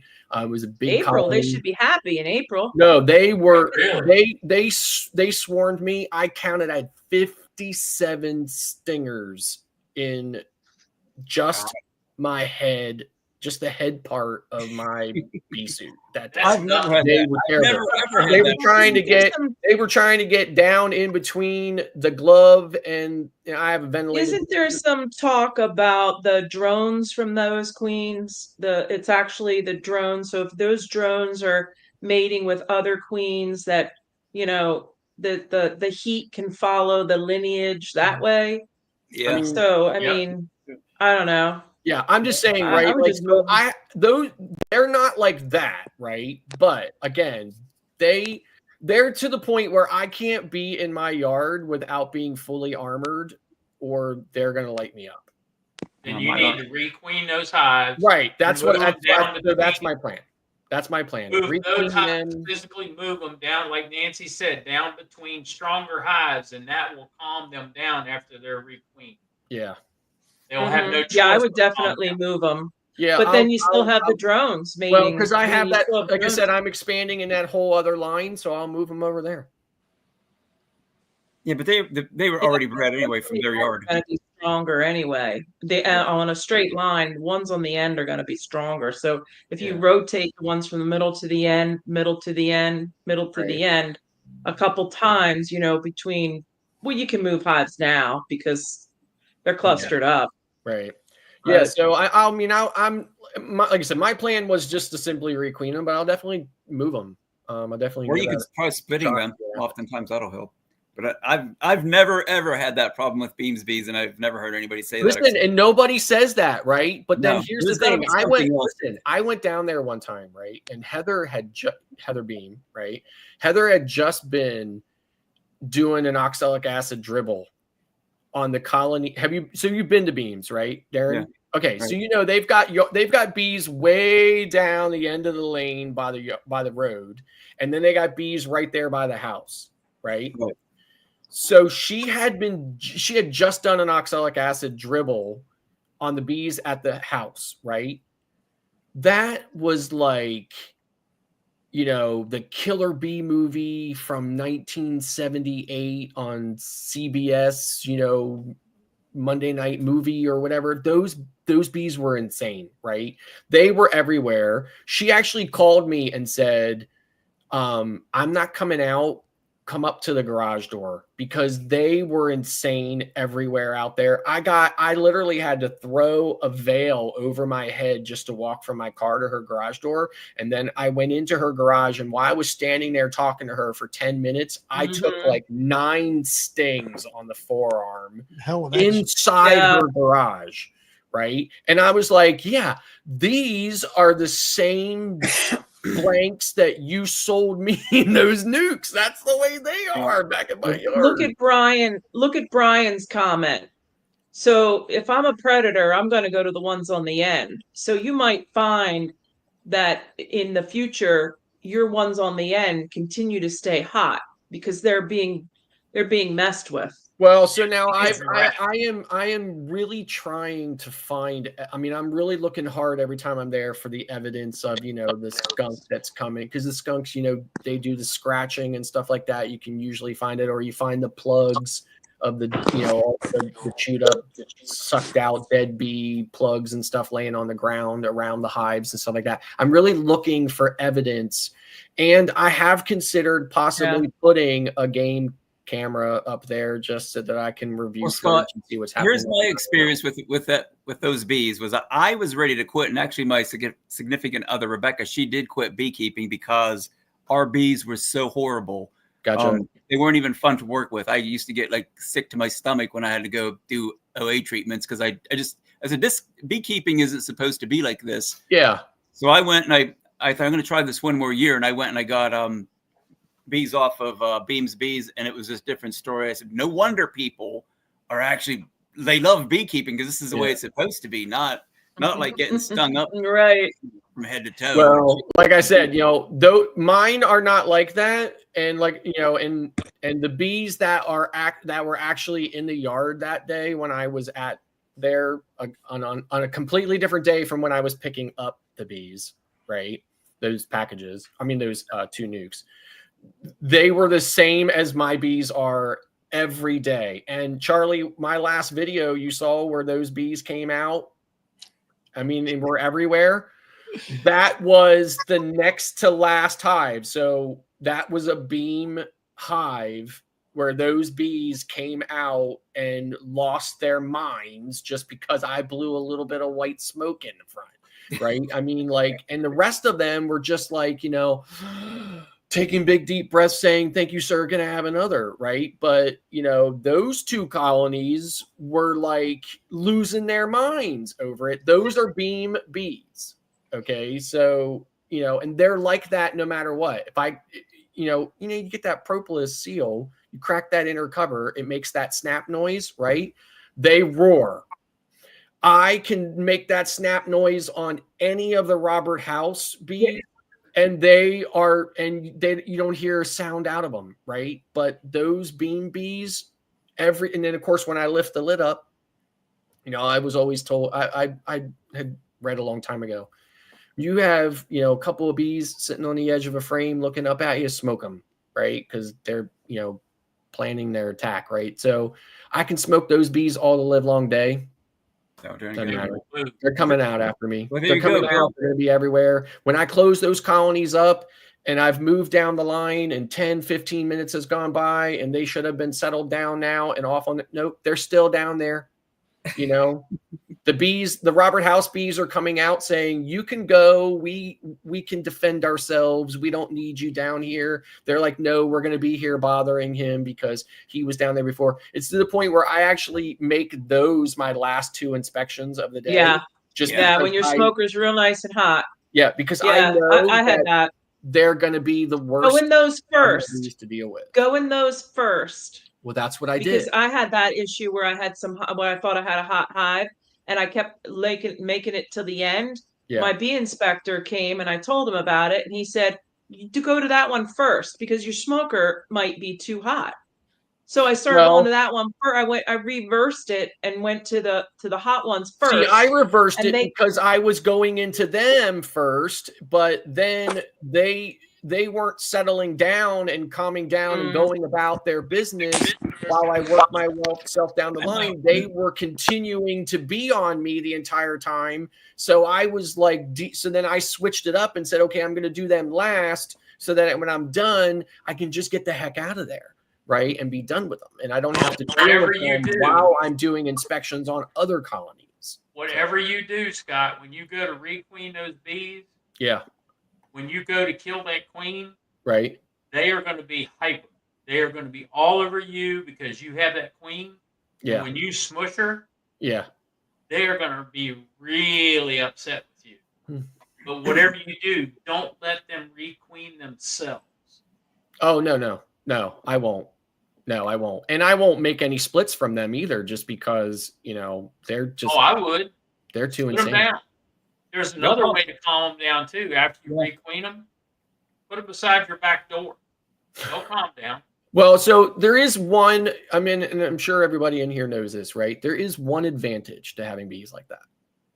They make a lot of honey. Yes, they do. Yeah, they do. They make a lot of They money. make Nobody bothers. they made a ton of honey. Now I let them have it all, right? I let them keep it, but they made a ton of honey this year. So Scott, that's the one bad thing about having your bees on somebody else's property when you get a really bad, like, oh no, aggressive. no kidding. I was kidding. scared. I was losing sleep at night because I Nail had a hot biting. flash that was like, and the landowners, they insist on mowing the grass there, and they got these Right. teenagers doing it. Right. And I was just thinking, like, man, I'm going to get a phone call one of these days. Those bees, because they were driving me out of the bee yard. I actually had to stop. These weren't my Beams bees. This was another hive that I had. I had to pull my truck over like a mile before the apiary, put my suit on before I got to the apiary, because when I got to the apiary, as soon as they saw my truck, they were like coming after my truck. No, You know? Yeah, it was too late then, wasn't it? Here's the funny thing, right? If you watch, I mean, I only have like 12 videos on my channel, right? But if you watch every one of my video, well, wait, let me back up. If you watch the last half of my videos, like the last 6 videos, they start out with me being fully suited up. I have to get fully suited up in the vehicle before I've even opened the door because of the Beams bees. Because I love my Yeah. laptop. they see me pull in and then they come up, right? And they They know your hang car. out around the car, and I have to get fully suited up. So I come out of the car fully suited up with my, I use Dirt Rooster turned me on to this one. I have the DJI Action 4, right? With the DJI mic, and I am fully suited up with that thing on its telescoping stick, getting out of the car, getting ready to start my YouTube video, fully suited up because of those Beam bees, because I can't get out without it.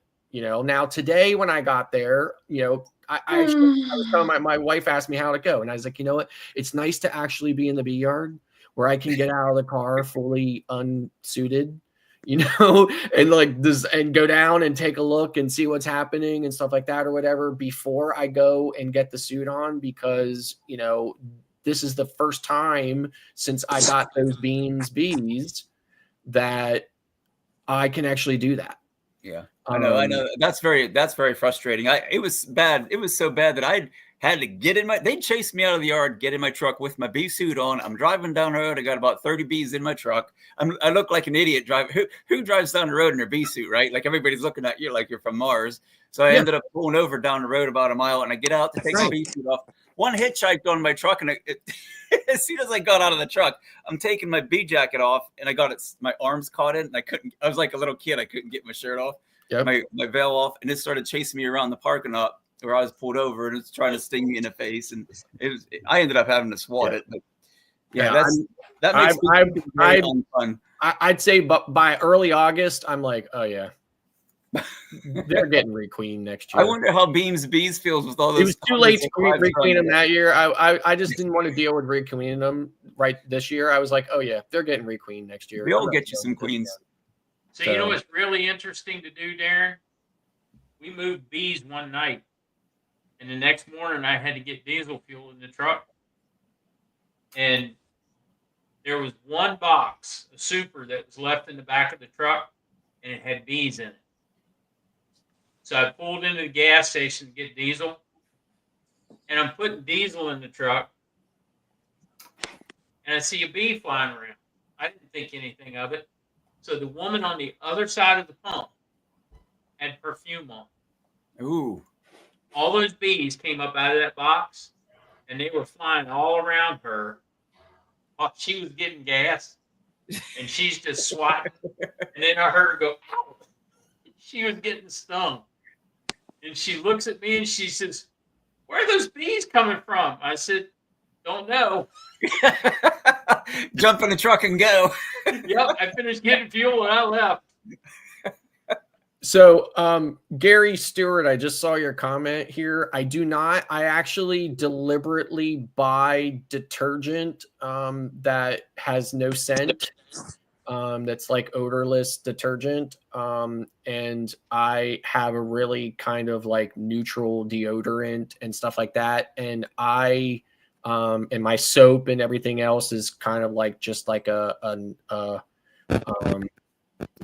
neutral kind of soap. Nothing that has any kind of strong perfumes. Like I don't use Irish Spring or anything like that or whatever, right? Nothing that's real strong in odor or anything like that either. They're just, like, again, contrary to what most people would say, including Darren, the Pennsylvania beekeeper.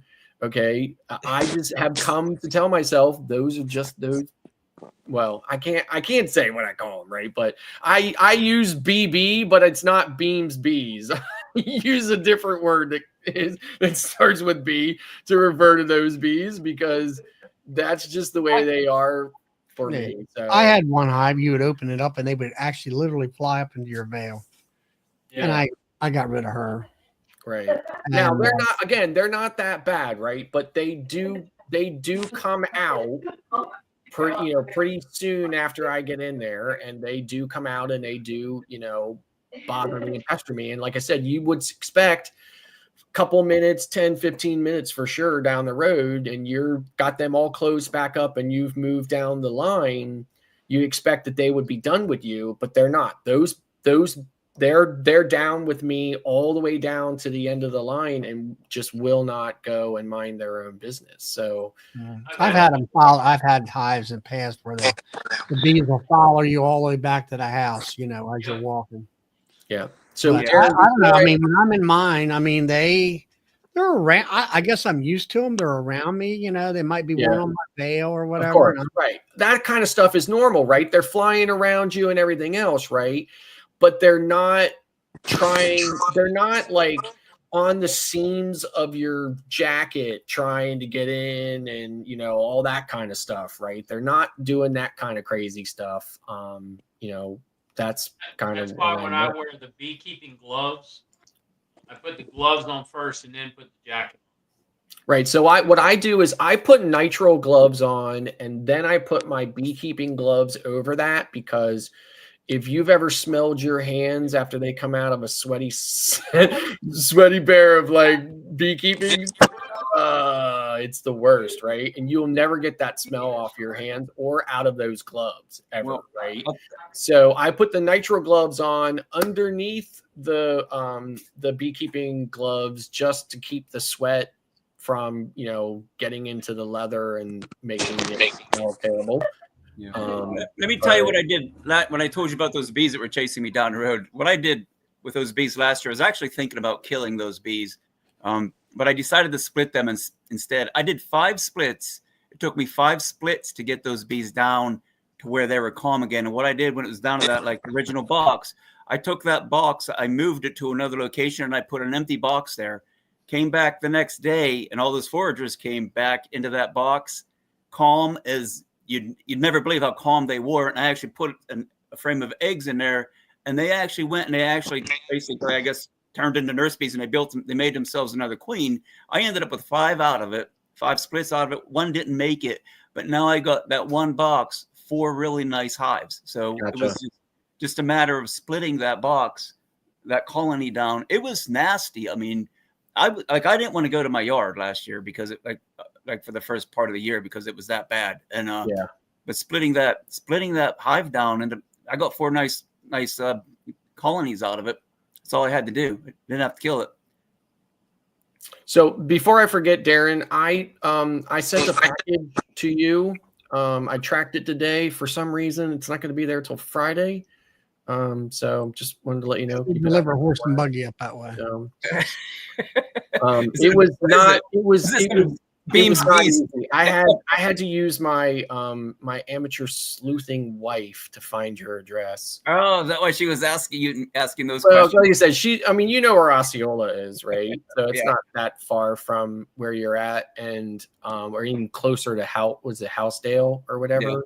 Yeah. But anyway, no, she had a friend that lived in there, and when we watched your video and you said that you lived in a town with like 400 people, and we knew you lived in Clearfield County, right? And my wife graduated from Clearfield Christian Academy from high school, in there, right? So we knew you lived in Clearfield County. She lived in Osceola, which is in Clearfield County.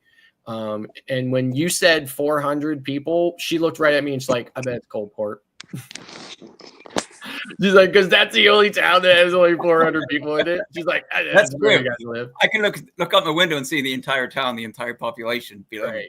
So yeah, so it took a little while to find your address. So, you know, and I'm pretty sure it's your address because I think I saw your truck there. But anyway, in the Google Map Street View thing or whatever. So, Okay.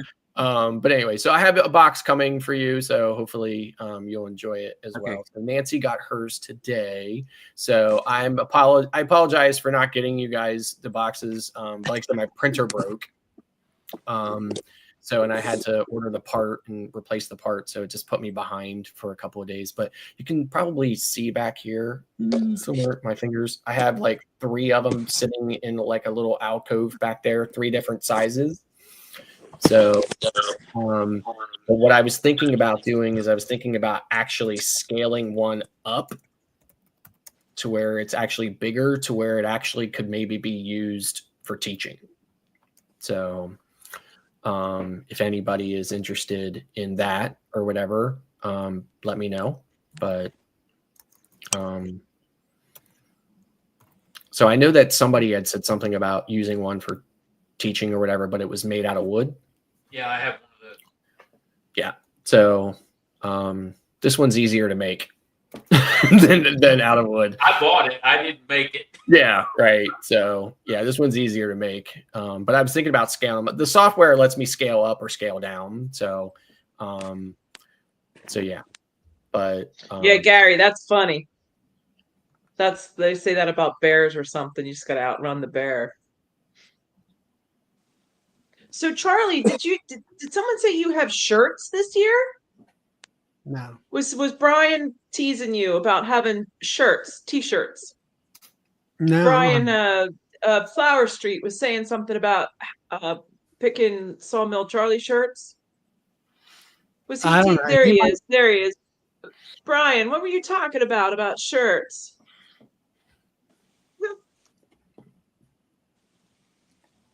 Maybe he was going to make something up for himself. Just a joke, Nancy. Oh, okay. Because I'm thinking, what? And Bill, are you having any QMP with you or not? I didn't see an answer. Having any what? QMP. Queen mandibular pheromone. No. Little sticks. No. Temp sticks. No. I'm not. Tem Queen, is that what it is? Yeah. Yeah. Yeah. I've tried that before in the past, and I've not had any luck at all. I asked around last year, like, I don't know, 20 different vendors, and nobody had it. Yeah. If I could Is it? if I could find it to get it, I would probably be able to sell out in a day because everybody's looking for it. But I've used it in the past, and when it first came out, I had great luck with it. But as time went on, I guess they changed it a little bit. They quit putting as much of it in there, and it wasn't very effective. So has anybody seen this? This is the honey valve from Hilco. Yeah, I've seen So it. John was talking about this when he was on, I think was it Joey's live a couple of weeks ago when he was on there talking about stuff or whatever, and he talked about this valve. But it hooks, so it has the end there to hook up to the bottling machine. And then there's 2 different ends. One has this flange end that is obviously for a honey gate. And then there's another one that it's threaded, so it'll screw onto it or whatever. And then I just got a metal honey gate that I'm just gonna interface it with, and then I'm gonna put this on a 50-liter bottling tank. And then I have, like John, a lot of people say about John's bottler is like an updated bottle, like an updated version that has like a stronger motor in it and stuff like that. The one thing that I think sets it apart from that Vivor one is that how I've been able to tell the difference is on the side of that, there is a gear, the pump gear or whatever, and you have to prime that. And on the V4 one, you have to actually, most people are just like kind of like pouring honey down inside there or whatever from the tube. But on the upgraded one, there's an actual little screw that you screw out, and there's a hole there, and it comes with a syringe for you to prime the pump for it. And that's the one that I actually bought. But again, I bought it straight from a Chinese supplier and had it shipped over and paid for customs and stuff for it. So I actually use that. I'm going to be using that to bottle it. So I'm going to put this on the bottling tank and then connect it up through this here. I tried to find this in the Chinese database, and just like the Man Lake pollen sub feeder, I can't find it, which tells me one thing. It's not used for what we're using it for, which means my searches, I'm searching for something that's bee related, and it's not coming up, but it's got to be something un-bee related, which is why I'm not finding it. And I look at that big round blue Man Lake pollen sub feeder, I can't find that anywhere. And I know Man Lake is buying it from China, and I want to try to find it so that I can get it for like $10 instead of 150. But it's got to be something else. Just put a 5-gallon bucket out there if you want to feed dry pollen. Well, right. Okay. But I mean, right. And I would do that, and I will do that. What I actually do is put the lid of a tote, that's usually recessed a little bit, and I just put some pollen sub on there if I'm going to do that, right? I prefer to obviously put the pollen patty inside the colony, and hopefully there will be a decent day in early February that I can kind of lift that inner cover a little bit and slip it in there, and get it in there. But in any event, I've been trying to find that kind of stuff just so that I can, not pay the crazy prices. But this one I couldn't find, so I actually had to buy it from John, which I don't mind. John's a great guy. He's, and I have his extractor, right? I've never seen a more customer service friendly vendor ever in my entire life. I mean, when I bought his extractor, I guess I didn't realize or wasn't thinking about it, or it was late in the day and I was tired or whatever. And I was, I was just cleaning it all up, right? Because I only took a little bit of honey for myself this year. I didn't take any to sell or whatever. So I took a little bit of honey for myself. And when I was cleaning it up, I guess with the hose, I blasted that ball bearing out of the inside where the cage sits down in. So I needed another one. So I contacted him and I was like, can you sell me another ball bearing? Because I don't see one available on your website. And he was like, well, it'd actually be cheaper for you to just buy this pack of 8 on Amazon. And he sent me the direct link to it and everything on Amazon. That is really super good customer service there, right? Is that a half turn or a quarter turn valve? It's half turn. Well, I think it looks like hold on. Butterfly. Yeah. It's yeah. Homebrew products. Yeah. I mean, listen, John, it wasn't crazy priced. It was $50, right? John sells it for $50, but I'm sure the Chinese make it for like 10. I think you're right, Charlie. I think homebrew stuff probably has stuff like that. Here's one made by Glacier Tanks for $80, stainless steel. Well, see, John's, like I said, John's is only $49.99. So here's another one. But there's no way John is selling it for $49.99 and he pays like, $42.99 for it, right? He's getting it for like $5 from the Chinese, and he's selling it for $49.99, which again is fine. I don't begrudge, anybody making business. I'm a small business owner myself, right? So I get it. But if sometimes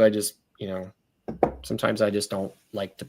Yeah. Like I have a principle kind of thing, right? Like sometimes whether I can afford it or not, I'd still would like a deal, So yeah, that's that's understandable. We're all looking for a deal, Right.